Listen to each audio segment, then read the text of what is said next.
ಅಗ್ನಿ ಅವಘಡ ಸಂಭವಿಸಿದ ಬಳಿಕ ರಕ್ಷಣಾ ಕ್ರಮ ಕೈಗೊಳ್ಳುವುದಕ್ಕಿಂತ ಅವಘಡಕ್ಕೆ ಕಾರಣವಾಗಬಹುದಾದ ಅಂಶಗಳನ್ನು ಮುನ್ನೆಚ್ಚರಿಕೆಯಿಂದ ಗುರುತಿಸಿ ಅಗತ್ಯ ಸುರಕ್ಷತಾ ಕ್ರಮಗಳನ್ನು ಅನುಸರಿಸುವುದು ಅತ್ಯಂತ ಪರಿಣಾಮಕಾರಿಯಾಗಿದೆ ಎಂದು ಅಂಕೋಲಾದ ಜೆಎಂಎಫ್ಸಿ ನ್ಯಾಯಾಧೀಶರಾದ ಪ್ರಿಯಾ ಜೋಗಳೆಕರ್ ಅವರು ಹೇಳಿದರು.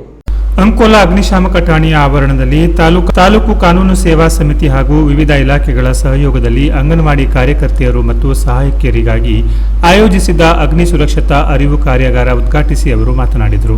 ಬೆಂಕಿಯ ವಿಚಾರದಲ್ಲಿ ಯಾವುದೇ ರೀತಿಯ ನಿರ್ಲಕ್ಷ್ಯ ಅಪಾಯಕ್ಕೆ ಕಾರಣವಾಗಬಹುದು. ಆದ್ದರಿಂದ ಪ್ರತಿಯೊಬ್ಬರೂ ಅಗ್ನಿ ಸುರಕ್ಷತೆಯ ಮೂಲ ನಿಯಮಗಳನ್ನು ತಿಳಿದುಕೊಳ್ಳುವುದು ಅಗತ್ಯ. ಅಂಗನವಾಡಿ ಕೇಂದ್ರಗಳಲ್ಲಿ ಪುಟ್ಟ ಮಕ್ಕಳು ಇರುವುದರಿಂದ ವಿದ್ಯುತ್ ಸಂಪರ್ಕ, ಅಡುಗೆ ಅನಿಲ ಹಾಗೂ ದಹನಶೀಲ ವಸ್ತುಗಳ ಬಳಕೆ ಮತ್ತು ಸಂಗ್ರಹಣೆ ಸಂದರ್ಭದಲ್ಲಿ ವಿಶೇಷ ಎಚ್ಚರಿಕೆ ವಹಿಸಬೇಕು ಎಂದು ಅವರು ತಿಳಿಸಿದರು. ಬೆಂಕಿ ಕಾಣಿಸಿಕೊಂಡ ಸಂದರ್ಭದಲ್ಲಿ ಗಾಬರಿಗೊಳ್ಳದೆ ಮೊದಲು ಮಕ್ಕಳನ್ನು ಸುರಕ್ಷಿತ ಸ್ಥಳಕ್ಕೆ ಕರೆದೊಯ್ಯಬೇಕು. ನಂತರ ತಕ್ಷಣ ಅಗ್ನಿಶಾಮಕ ಇಲಾಖೆಗೆ ಮಾಹಿತಿ ನೀಡುವುದರ ಜೊತೆಗೆ ಲಭ್ಯವಿರುವ ಅಗ್ನಿಶಾಮಕ ಸಾಧನಗಳನ್ನು ಸೂಕ್ತ ರೀತಿಯಲ್ಲಿ ಬಳಸುವ ಜ್ಞಾನವು ಸಿಬ್ಬಂದಿಗೆ ಇರಬೇಕು ಎಂದು ನ್ಯಾಯಾಧೀಶೆ ಪ್ರಿಯಾ ಜೋಗಳೆಕರ್ ಸಲಹೆ ನೀಡಿದರು. ವಕೀಲರ ಸಂಘದ ಅಧ್ಯಕ್ಷ ವಿನಾಯಕ ಎಸ್ ನಾಯ್ಕ್ ಕಾರ್ಯಕ್ರಮದ ಅಧ್ಯಕ್ಷತೆ ವಹಿಸಿದ್ದರು. ಹೆಚ್ಚುವರಿ ಸಿವಿಲ್ ಮತ್ತು ಜೆಎಂಎಫ್ಸಿ ನ್ಯಾಯಾಧೀಶ ಸಂಯುಕ್ತ ಎಸ್ ಮುಪ್ಪಾನೆ ಉಪಸ್ಥಿತರಿದ್ದರು. ಸರ್ಕಾರಿ ಸಹಾಯಕ ಅಭಿಯೋಜಕ ಅಣ್ಣಪ್ಪ ನಾಯ್ಕ್, ಅಗ್ನಿಶಾಮಕ ಠಾಣಾಧಿಕಾರಿ ರಾಜೇಶ್ ನಾಯ್ಕ್ ಹಾಗೂ ಶಿಶು ಅಭಿವೃದ್ಧಿ ಯೋಜನಾಧಿಕಾರಿ ರಾಘವೇಂದ್ರ ಭಟ್ ಅತಿಥಿಗಳಾಗಿ ಭಾಗವಹಿಸಿದರು. ಅಗ್ನಿಶಾಮಕ ಠಾಣಾಧಿಕಾರಿ ರಾಜೇಶ್ ನಾಯ್ಕ್ ಹಾಗೂ ಸಿಬ್ಬಂದಿ ವಿವಿಧ ರೀತಿಯ ಅಗ್ನಿ ಅವಘಡಗಳ ಸಂದರ್ಭದಲ್ಲಿ ತಕ್ಷಣ ಕೈಗೊಳ್ಳಬೇಕಾದ ಕ್ರಮಗಳ ಕುರಿತು ಮಾಹಿತಿ ನೀಡಿದರು.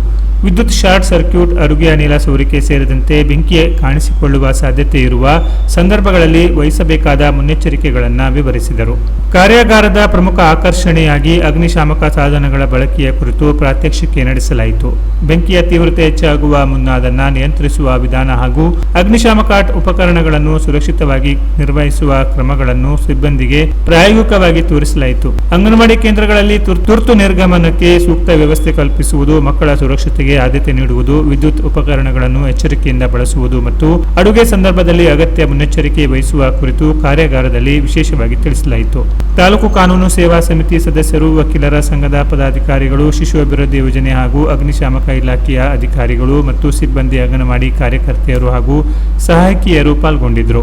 ಸೌಮ್ಯಗೌಡ ಸ್ವಾಗತಿಸಿದರು. ಭಾವನಾ ನಾಯಕ್ ಕಾರ್ಯಕ್ರಮ ನಿರೂಪಿಸಿದರು. ಶಿಶು ಅಭಿವೃದ್ಧಿ ಯೋಜನಾಧಿಕಾರಿ ರಾಘವೇಂದ್ರ ಭಟ್ ವಂದಿಸಿದರು.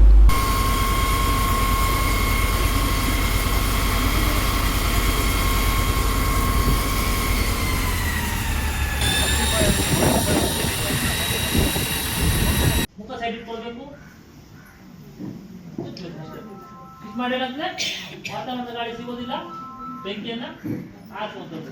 ಮತ್ತೆ ಅಗ್ನಿಶಾಮಕ ಹೇಳಿದ್ದಾರೆ ಅಂತ ಹೇಳಿ ಬೆಂಕಿ ಸುತ್ತದ ಹೇಳಿ ಈಗ ಎಸಿಬಾರ್ದು.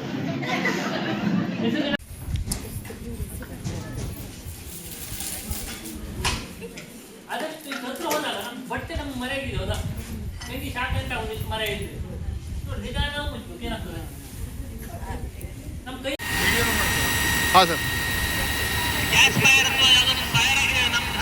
Canara plus news Ankola.